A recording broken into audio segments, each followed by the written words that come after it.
Assalamualaikum warahmatullahi wabarakatuh. Halo teman-teman sekalian.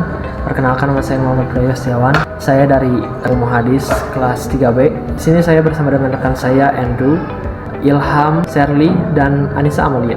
Di sini kami akan membahas secara singkat mengenai psikoanalisis. Yang pertama adalah bagian saya. Saya akan membahas atau menceritakan mengenai sejarah dan posisi psikoanalisis dalam ilmu jiwa. Sebelum kita membahas mengenai psikoanalisis, sewajarnya harus tahu siapa sih tokoh atau terkemuka yang terkenal di psikoanalisis itu sendiri. Nah, tokoh yang terkenal dalam psikoanalisis itu sendiri adalah Sigmund Freud. Ia lahir di Moravia tanggal 6 Mei 1858. Keluarganya adalah keturunan Yahudi. Pada umur 4 tahun, keluarganya pindah ke Wina dan ia menetap di sana selama 78 tahun. Setelah Hitler menyerbu Austria, Sigmund Freud pindah ke London dan ia menempuh pendidikan di sana di Universitas Wina, dan ia pernah bekerja di laboratorium Dr. Profesor Bruch, pernah bekerja di Rumah Sakit Jiwa Wina. Oke, setelah kita membahas mengenai biografi singkat Sigmund Freud, layaknya kita beralih kepada pembahasan psikoanalisis. Menurut Hall, psikoanalisis itu terbagi pada dua dimensi. Yang pertama adalah dimensi teoritis dan yang kedua adalah dimensi praktis. Yang pertama adalah dimensi teoritis. Dimensi teoritis ini berhubungan langsung dengan kehidupan individu, yang mana hal ini akan berhubungan langsung dengan kegiatan ilmu jiwa nantinya. Yang kedua adalah psikoanalisis secara praktis. Psikoanalisis secara praktis ini akan berhubungan langsung dengan tata cara atau pengobatan psikoanalisis itu sendiri, atau pengobatan ilmu jiwa lah gitu. Psikoanalisis ini berlangsung dari berbagai macam proses. Ada 3 periode yang membentuk psikoanalisis ini. Yang pertama, periode pertama adalah mencangkup dasar-dasar psikoanalisis, dan yang kedua adalah menganalisa suatu masalah, dan yang ketiga, periode yang ketiga adalah periode penyempurnaan. Maksud daripada periode penyempurnaan ini, masih banyak terdapat kritikan-kritikan bahwasanya psikoanalisis ini tidak sesuai dengan apa yang diharapkan oleh orang lain. Ya wajar saja, karena psikoanalisis ini langsung berhubungan langsung dengan individu gitu.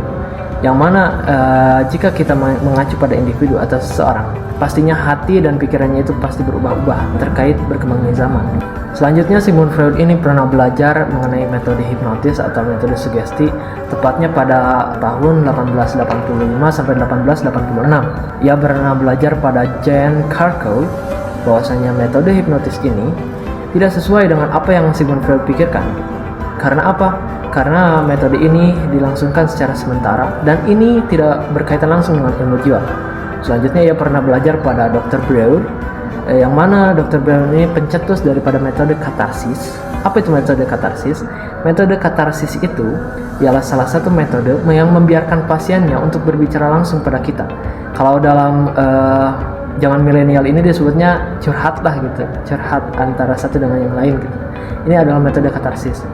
Nah, Sigmund Freud ini berpikir antara dua metode tadi, antara metode sugesti dengan metode katarsis, dan dihubungkan langsung antara dua metode ini menjadi metode asosiasi bebas. Ya, jika kita berhubungan langsung dengan kehidupan psikis, tepatnya ada 3 prinsip secara fundamental yang mendukung daripada kehidupan psikis ini. Yang pertama itu adalah prinsip konstansi, dan yang kedua adalah prinsip kesenangan. Dan yang ketiga adalah prinsip realitas. Ya, yang pertama adalah prinsip konstansi. Prinsip konstansi ini berupaya untuk mempertahankan ketegangan melalui taraf yang stabil mungkin lah. Dan yang kedua adalah metode kesenangan. Jika kita berbicara mengenai kesenangan atau prinsip kesenangan, kita itu menjauhkan daripada upaya-upaya buruk atau hal yang buruk yang masuk pada pikiran kita atau jiwa kita, sehingga yang dapat menyebabkan keburukan dalam diri seseorang. Dan yang ketiga adalah prinsip realitas tadi. Prinsip realitas ini berhubungan langsung dengan prinsip kesenangan, bahwasanya pencampuran antara kesenangan terkait dengan kehidupan masyarakat atau sosialisasi individu dalam kemasyarakatan atau di dunia inilah gitu. Meninggalkan hal-hal yang buruk dan mengambil hal-hal yang bermanfaat untuk diri kita sendiri. Mungkin cukup sekian yang dapat saya paparkan. Selanjutnya saya kembalikan kepada teman-teman sekalian yang akan menyampaikan materi. Kalian tahu orang ini? Beliau adalah Sigmund Freud. Beliau ini adalah seorang psikolog terkenal yang membuat teori tentang psikoanalisis. Menurut beliau, manusia ini mempunyai 3 kepribadian. Yang pertama adalah id, kedua superego, dan yang ketiga adalah ego. Dan id adalah aspek yang berisi tentang naluri biologis kita. Contohnya kebutuhan untuk makan, keinginan untuk diterima masyarakat, hasrat untuk seksual, dan kebutuhan-kebutuhan fisiologis lainnya. Pokoknya id ini contohnya adalah sesuatu atau hal-hal dasar yang membuat manusia itu senang.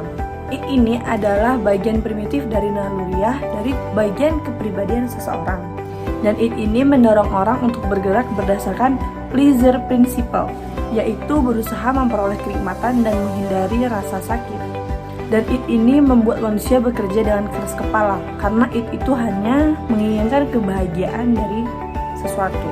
Nah, inilah yang membuat id itu menjadi keras kepala. Jika ia menghasilkan kenikmatan, maka lakukanlah. Dan sebaliknya, jika ia menghasilkan rasa sakit, maka ia akan meninggalkan dan tidak ingin melakukannya. Karena apa? Karena tadi, id itu bekerja berdasarkan pleasure principle. Dia hanya akan bekerja berdasarkan prinsip kesenangan. Dan yang kedua adalah superego. Ini adalah kepribadian yang merepresentasikan nilai-nilai moral dan norma-norma sosial yang diambil dari lingkungan. Superego adalah kekuatan moral kita, dan superego itu beroperasi sebagai kesadaran moral kita. Superego berjalan sesuai dengan prinsip idealistik. Nah, superego ini adalah sesuatu yang mendorong kita untuk berbuat berdasarkan lingkungan, dan superego itu adalah lawan dari id. Dan yang terakhir ada ego. Ego ini adalah kepribadian yang patuh terhadap prinsip realita, dan ego ini menunda pemuasan id hingga dapat dicapai atau diterima oleh masyarakat. Ego ini adalah bagian realistis dari pikiran kita, dari keinginan kita yang menengahi antara keinginan id dan keinginan superego. Jadi ego ini berada di tengah-tengah antara id dan superego. Ego ini beroperasi sesuai dengan prinsip realita dan bekerja dengan realistis untuk memenuhi tuntutan id, akan tetapi berusaha untuk menghindari konsekuensi negatif dari masyarakat. Nah, biar gampang, kita sambil visualisasikan ya. Contoh, di depan kita ada makanan, dan kita langsung berpikir untuk ingin memakan makanan tersebut tanpa berpikir makanan itu milik siapa. Nah, di situ tandanya id kamu sedang bermain. Contoh dari ego, ketika di depan kita ada makanan dan di situ keadaan perut kita sedang lapar. Di situ posisinya kita tahu makanan itu punya abang kita, dan kita tidak akan makanan tersebut, tetapi kita tetap merasa kelaparan. Nah, disitulah ego mulai mengambil peran. Bagaimana ego itu bekerja? Ego itu akan mencari cara, atau kita yang berperan dalam ego tersebut akan mencari cara bagaimana agar lapar itu terpenuhi. Bagaimana ego tersebut bekerja? Contohnya, dengan adanya makanan tadi, kita akan terus mencari cara agar lapar itu terpenuhi, tetapi dengan cara yang dapat diterima oleh norma sosial, yaitu dengan cara meminta izin kepada abang kita agar boleh memakan makanan tersebut. Dalam psikoanalisis ini terdapat pembahasan mengenai teori mimpi. Nah, teori mimpi ini merupakan salah satu penemuan Freud yang mempunyai kedudukan sangat penting dalam perkembangan psikoanalisis. Freud melihat ada persamaan dan peristiwa yang tidak sadar seperti pada kasus psikosis, halusinasi. Selain daripada itu juga, mimpi mempunyai 2 isi. Yang pertama manifest dan juga laten manifest. Manifest ini adalah gambar-gambar yang kita ingat sewaktu kita bangun tidur gitu. Sedangkan laten manifest ini dia sulit dipahami karena alat itu tersembunyi gitu teman-teman. Dan ada juga mekanisme atau cara kerja mimpi menurut Freud. Yang pertama ada proses figurasi, yang kedua ada proses kondensasi, ketiga ada proses pemindahan, dan yang terakhir ada proses simbolisasi. Proses figurasi ini terjadi pemindahan pikiran ke dalam bentuk gambar gitu ya teman-teman. Dan juga ada proses kondensasi, yaitu peralihan dari konten tersembunyi pada teks yang manifestnya dengan menghubungkan beberapa pikiran yang tersembunyi dalam suatu imajinasi atau gambar yang tunggal. Proses pemindahan suatu mimpi itu kadang-kadang menonjolkan sesuatu yang berlawanan arah.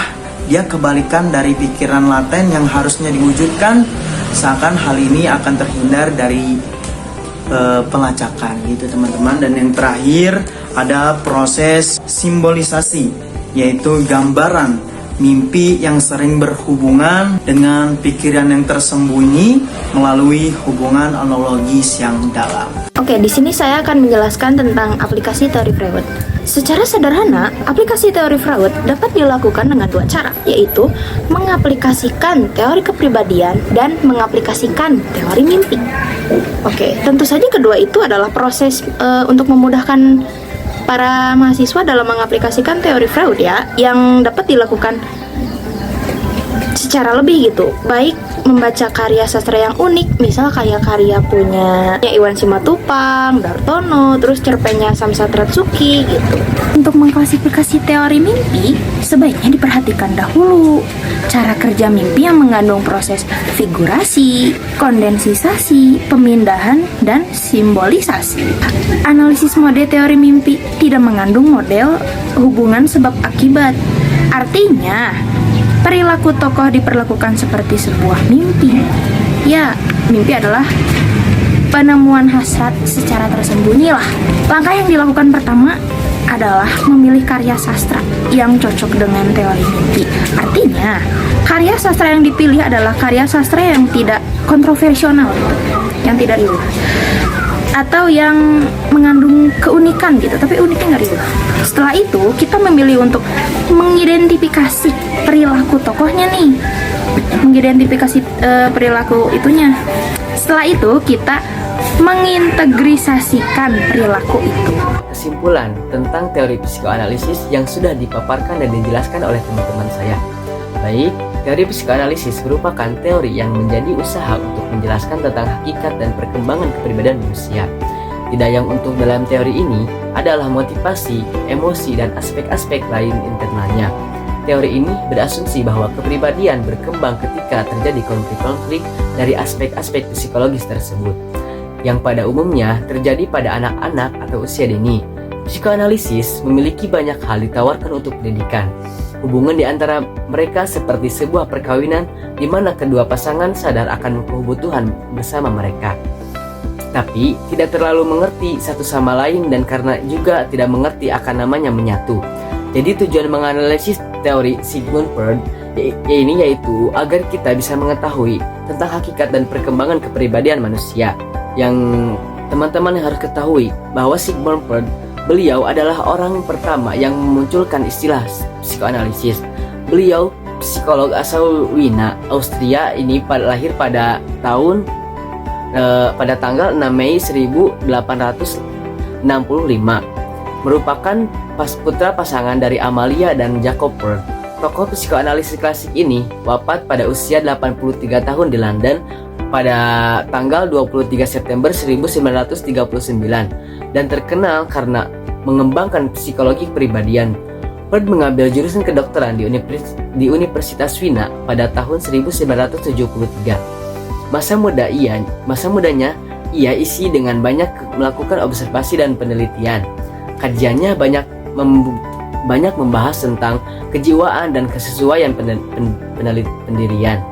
Baru pada tahun 1980-an ia menjadikan ilmu psikologi sebagai bagian dari hidupnya.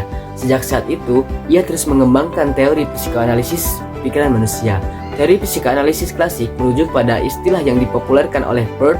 Secara garis besar, teori ini menyatakan bahwa ketidaksadaran pada individu memiliki peran yang utama dalam diri seseorang. Menurut Freud, konsep teori ini digunakan untuk meneliti kepribadian seseorang terhadap proses psikis yang tidak terjangkau oleh hal yang bersifat ilmiah. Mungkin cukup sekian dari kelompok 1. Mohon maaf bila ada kekurangan. Wabillahi taufiq wal hidayah. Wassalamualaikum warahmatullahi wabarakatuh.